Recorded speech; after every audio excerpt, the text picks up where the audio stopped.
بسم اللہ الرحمن الرحیم۔ السلام علیکم ورحمۃ اللہ وبرکاتہ۔ جیسا کہ آپ حضرات کو معلوم ہے کہ آج ہمارے معاشرے میں انتہائی تباہی اور فسادات کا بول بالا ہے، فسادات کا چرچا ہے، ہر جگہ انٹرنیٹ کی فحاشی عام ہے۔ انٹرنیٹ کا غلط استعمال کی وجہ سے آج کل لوگوں نے اپنی جوانیاں برباد کر لی، اپنی قوت باہ برباد کر لی، اپنی نسلوں کو اس آگ میں جھونک دیا۔ کیونکہ انٹرنیٹ کا صحیح استعمال ہمیں پتہ نہیں، ٹی وی کا استعمال صحیح ہمیں پتہ نہیں، موبائل کا صحیح استعمال ہمیں پتہ نہیں، لیپ ٹاپ کا صحیح استعمال ہمیں پتہ نہیں، سوشل میڈیا کا صحیح استعمال ہمیں پتہ نہیں۔ جب تک ان چیزوں کا صحیح استعمال نہیں ہوگا تو ہم اسی طرح تباہی کے گڑھے میں جاتے رہیں گے، گرتے رہیں گے۔ سوال یہ آیا خاتون کی طرف سے کہ لڑکیوں کی شرمگاہ سے سفید پانی کیوں نکلتا ہے؟ اول بات تو یہ سمجھ لیجئے کہ ہر سفید پانی کو ہم منی کا نام نہیں دے سکتے۔ ہر شرمگاہ سے ہر نکلتے ہوئے سفید پانی کو ہم منی کا، مزی کا، لیکوریا کا نام نہیں دے سکتے، بلکہ ہمیں اس کی حیت معلوم کرنی ہوگی۔ اس کی حیت معلوم کرنے کا طریقہ کیا ہے کہ لیکوریا یہ ایک پانی کی شکل میں بالکل سفید ہوا کرتا ہے، بالکل سفید، جیسے چونا آپ سمجھ لیں، چونے کی حیت لے لیں، بالکل ایسے ہی سفید ہوا کرتا ہے۔ مزی لے لیں، مزی بھی تھوڑی اسی شکل کی ہوتی ہے، لیکن اس میں تھوڑی سی رطوبت ہوتی ہے، یعنی تھوڑا سا گاڑھا پن ہوتا ہے۔ اور منی وہ بالکل گاڑھی ہوا کرتی ہے۔ اور عورت اور مرد کی منی میں یہ فرق ہے کہ مرد کی جو منی ہے وہ بالکل سفید ہوتی ہے اور عورت کی منی میں تھوڑی سی پلاہٹ ہوتی ہے۔ اب یہ یاد رکھا جائے کہ ہم جب نکلتے ہوئے شرمگاہ سے نکلتے ہوئے پانی کو دیکھیں تو ہمیں ان میں فرق کرنا پڑے گا۔ اول بات تو یہ کہ جب ہم بالکل پتلا اور سفید پانی دیکھیں تو وہ لیکوریا کی شکایت ہوگی۔ اب لیکوریا کی شکایت میں یہ دیکھا جائے گا کہ وہ کب اور کتنی دیر میں ہو رہا ہے۔ اگر بہت زیادہ ہو تو وہ بیماری کی شکل میں چلا جائے گا، اگر وہ کم ہو تو پھر ہم یہ دیکھیں کہ وہ مزی ہے یا لیکوریا ہے، کیونکہ مزی اور لیکوریا میں ذرا سا فرق ہوتا ہے جو بہت زیادہ غور کرنے کے بعد ہمیں پتہ چلتا ہے۔ اب اگر وہ مزی ہے تو آپ کو اس کے لیے نیا اور تازہ وضو کرنا پڑے گا، اگر لیکوریا ہے اور کم ہوتا ہے تو اس کے لیے بھی وہی قانون ہے جو مزی کے لیے کہ ایک نیا تازہ وضو کرنا پڑے گا ہر نماز کے لیے۔ مطلب یہ کہ اگر آپ نے ظہر کی نماز میں وضو کیا ہے اور عصر کی نماز میں بھی آپ کا وہ وضو برقرار ہے، لیکن پھر بھی آپ کو عصر کی نماز کے لیے نیا وضو کرنا پڑے گا۔ اب عصر میں کیا ہے، مغرب تک برقرار ہے، تو مغرب کے لیے آپ کو دوبارہ سے نیا وضو کرنا پڑے گا۔ خلاصتاً بات یہ کہ ہر نماز کے لیے آپ کو ایک الگ وضو کرنا پڑے گا، لیکن یہ یاد رکھا جائے کہ ایک فرض نماز کی بات ہو رہی ہے، نوافل کی نہیں، کہ اگر فجر سے لے کر ظہر تک آپ کا وضو ہے، بیچ میں آپ کوئی بھی نوافل پڑھیں، قرآن پڑھیں، تسبیحات پڑھیں، کوئی بھی ذکر اذکار کریں، اس کے لیے آپ کو نیا وضو نہیں کرنا پڑے گا۔ دوسری بات یہ کہ آج کل کی لڑکیاں جن کی شادی نہیں ہوتی یا جن کے شوہر شہروں سے باہر ہوتے ہیں، ملک سے باہر ہوتے ہیں، اب جن کو اپنے اندر خواہشات کی اتنی طلب ہوتی ہے کہ وہ پورا نہیں کر پاتی، اب وہ اپنے آپ کو خود سے فارغ کرنا چاہتی ہیں، جس کی وجہ سے ان کی شرمگاہ سے منی نکل آتی ہے یا مزی نکل آتی ہے۔ تو یہ صورتیں ہوتی ہیں کہ شرمگاہ سے سفید پانی نکلتا ہے۔ اب میں نے آپ کو پہلے بھی بتا دیا کہ اس سفید پانی کو ہم صرف منی پر محمول نہیں کر سکتے، صرف مزی پر محمول نہیں کر سکتے، یا صرف لیکوریا پر معمول نہیں کر سکتے۔ اس کا سدباب کرنے کے لیے ہمیں اپنی تنہائیاں پاک کرنی ہوں گی، ہمیں اپنی خلوت گاہیں پاک کرنی ہوں گی، ہمیں اپنا آپ پاک کرنا ہوگا، جس کی وجہ سے اللہ رب العزت اس موذی مرض سے ہمیں بچائیں گے۔ اللہ رب العزت ہمیں اس بات کو سمجھنے کی، اس پر عمل کرنے کی توفیق عطا فرمائے، اور اس کو آگے لوگوں کے ساتھ بھی شیئر کریں تاکہ دوسرے لوگ بھی اس سے بچ سکیں، اس تباہی والے عمل سے بچ سکیں۔ اکثر ہمارے پاس یہ سوال آیا کرتا ہے کہ کون سے وقت میں ہم بستری کرنا زیادہ بہتر ہے اور کون سا وقت ایسا ہے جس میں ہم بستری کے فوائد ہیں۔ ایک بات تو یہ یاد رکھی جائے کہ اللہ رب العزت نے انسانی خواہش، انسانی فطرت کے اندر، انسانی طبیعت کے اندر یہ چیز رکھی ہے، ہم بستری کا کرنا یا نہ کرنا، دو لوگوں کا ملنا یہ ایک وقت پر منحصر نہیں بلکہ انسانی طبیعت پر منحصر ہے، کہ جب انسانی طبیعت تقاضا کرے ملنے کا اس وقت ملا جائے، وہی وقت سب سے بہترین ہے۔ لیکن اگر ہم سنت رسول صلی اللہ علیہ وسلم کو دیکھیں تو ہمیں آپ علیہ الصلوۃ والسلام کی سیرت مبارکہ سے دن بھی مخصوص ملتے ہیں، اوقات بھی مخصوص ملتے ہیں، ہمیں ایک پورا نمونہ ملتا ہے کہ جس مطابق ہم اپنی زندگیوں کو گزاریں۔ جب ہم نے آپ علیہ الصلوۃ والسلام کی زندگی پر نظر ڈالی تو ہمیں آپ علیہ الصلوۃ والسلام کا فرمان ملا کہ جمعرات کی شب میں کیا جائے، یعنی جمعرات کی شب کے اندر یہ معاملہ کیا جائے تاکہ جمعے کو جو غسل ہو وہ ایک جمعے کے لیے بھی غسل ہو جائے اور پاکی والا غسل بھی ہو جائے۔ اب دیکھیں یہ یاد رکھیں، ایک ہمارا عمل ہوتا ہے وہ جو ہم خود کریں، ضرورت کی بنا پہ کریں، ایک وہ عمل جو آپ علیہ الصلوۃ والسلام نے بتایا۔ اب ضرورت کا عمل تو وہ بھی ہے جو ہم نے کرنا ہے، ایک وہ عمل بھی ہمارے لیے ضروری ہے جو آپ علیہ الصلوۃ والسلام کا بتایا ہوا ہے۔ تو اب ہم ان دو طریقوں کو ملا کے اپنی اس ضرورت کو ثواب کا ذریعہ بنانے، ہمیں چاہیے کہ ہم اپنی ضرورت کو سنت رسول کے مطابق کریں، آپ علیہ الصلوۃ والسلام کے فرمان کے مطابق کریں، تاکہ وہ ہماری ضرورت بھی پوری ہو جائے اور ہمیں ایک نبی علیہ الصلوۃ والسلام کی سنت پر چلنے کا ثواب بھی مل جائے، وہ ثواب جو احادیث میں 10 شہیدوں کا، 100 شہیدوں کا، کہیں پہ 70 شہیدوں کا ثواب ملنے کے برابر ہے، اور کہیں اتنا ثواب ہے کہ ہاتھ پہ انگارہ لے کر چلنے کے برابر۔ یعنی آپ علیہ الصلوۃ والسلام نے یہ بات فرمائی کہ اللہ کی راہ میں ایک انگارہ اٹھانے کے برابر جو تکلیف کی وجہ سے ہمیں ثواب ملتا ہے، وہی ثواب ہمیں ایک سنت پر عمل کرنے سے بھی ملے گا۔ دوسری بات یہ کہ وہ وقت جس وقت انسانی طبیعت کے اندر یہ تقاضا ہو کہ اپنی بیوی سے ملا جائے، وہ وقت بہترین ہے کہ آپ حرام کام سے بچے، حلال کام میں ملوث ہوئے، حلال کام کے مرتکب ہوئے، حلال کام کے کرنے والے بنے۔ اب اللہ رب العزت آپ کو یہاں پہ 3 اجر دے گا۔ ایک اجر اس وجہ سے کہ آپ کے دل میں جب خیال جاگا کسی نامحرم کو دیکھ کے تو آپ نے اپنی نظر جھکا لی۔ دوسرا ثواب یہ کہ آپ ایک حرام کام سے بچے، اگر آپ کے دسترس میں تھا حرام کام کا کرنا بھی لیکن آپ نے اس حرام کام کو چھوڑ کر حلال کام کی طرف گئے، ایک اجر اس حرام کام سے بچنے کا۔ ایک تیسرا اور بہترین اجر یہ کہ آپ نے اپنی بیوی کے حقوق کو پورا کیا، آپ نے اپنی بیوی کو اس کا حق دیا، نکاح کا جو تقاضا تھا آپ نے اس نکاح کے تقاضے کو پورا کیا۔ یہ سارے اجر اللہ رب العزت آپ کو دیں گے۔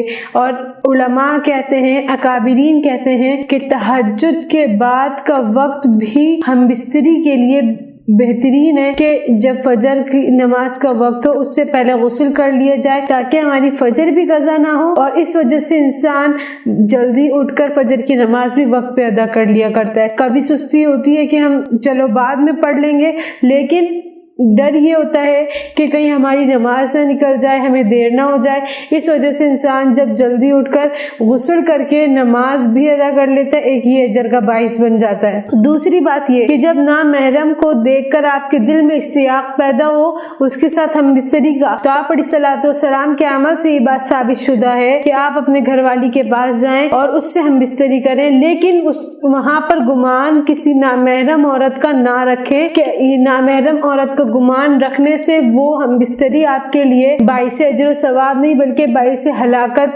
بن جائے گی۔ کیونکہ جب کسی نامحرم عورت کو گمان کیا جائے اپنی بیوی کے ساتھ ہم بستری کرتے ہوئے تو وہ ہم بستری زنا کے درجے میں چلی جاتی ہے، زنا بن جاتی ہے، تو بجائے ہمیں اجر و ثواب ملنے کے وہی چیز ہمارے لیے ہلاکت کا ذریعہ بن جائے گی۔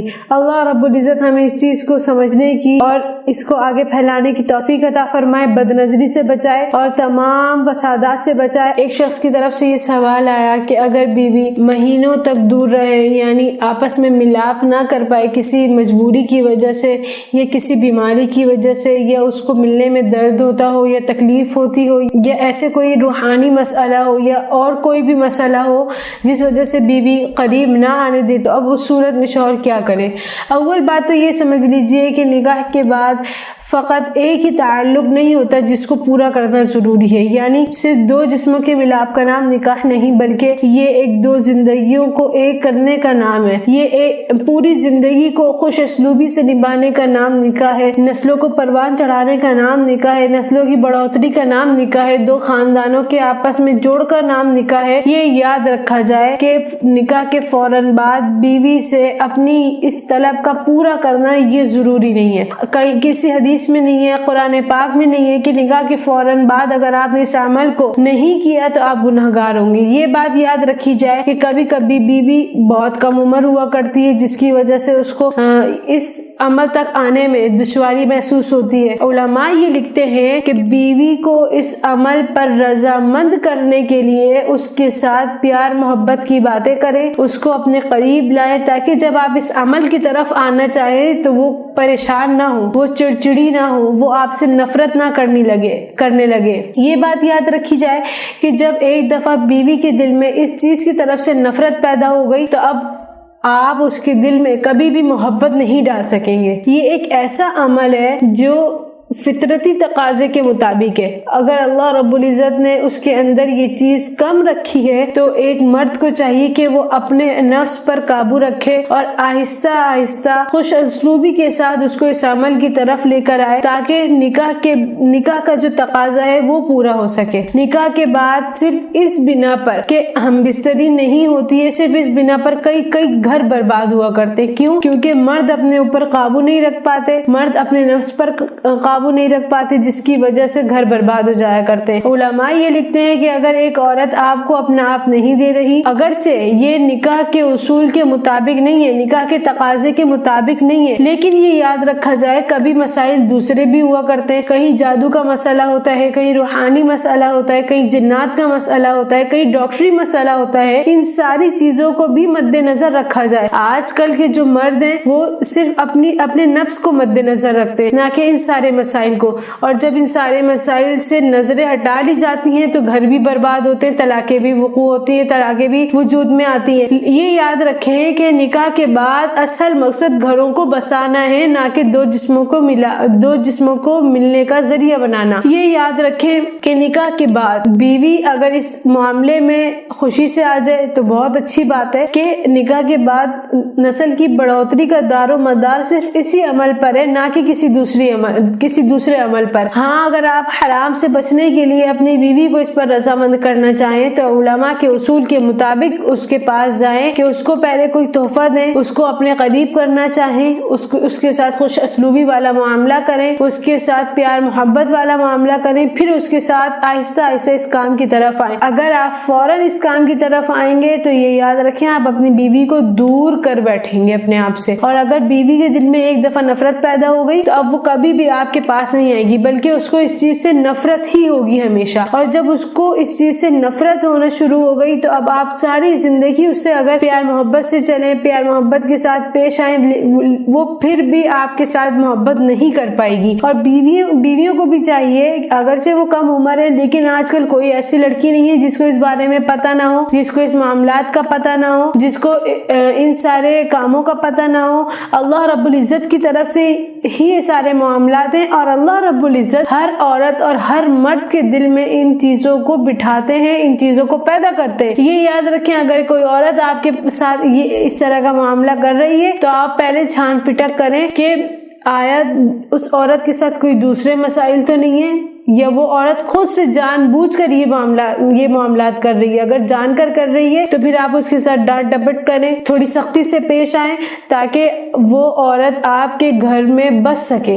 آج کل کی لڑکیاں، آج کل کی عورتیں، آج کل کی بہنیں بیٹیاں ان چیزوں میں بہت زیادہ ملوث ہیں کہ انٹرنیٹ کے غلط استعمال کی وجہ سے اپنی جوانیاں برباد کر بیٹھی۔ اب جب شادیاں ہوتی ہیں تو اب انہیں شرم آتی ہے، جھجک ہوتی ہے کہ اگر شوہر کو یہ بات پتہ چلی تو پھر ہمارا گھر نہیں بسے گا، ہمیں طلاقیں پڑیں گی یا ہمیں طلاق ہو جائے گی، پھر اس کے بعد ایک مشکل اور کٹھن زندگی۔ یہ یاد رکھیں کہ ان چیزوں کے بھی سدباب ہے، ان چیزوں کو بھی ختم کرنے کا ایک ذریعہ ہے۔ آپ ان اسباب کو اپنائیں، آپ ان چیزوں کو دیکھیں، آپ ان علاج کو اپنے اوپر لاگو کریں، وہ علاج کریں جس سے آپ کی جوانیاں دوبارہ واپس آ سکیں۔ اللہ رب العزت ہمیں اور آپ کو ان چیزوں سے بچنے کی توفیق عطا فرمائے، اور ہر وہ چیز جو ہمیں تباہی کے دہانے میں لے جائے ان سے بچنے کی توفیق عطا فرمائے، ہر اچھے عمل پیرا ہونے کی توفیق عطا فرمائے۔ آج کل ہمارے معاشرے میں مرد یہ چاہتے ہیں کہ انہیں بیوی ملے تو وہ باقرہ ملے۔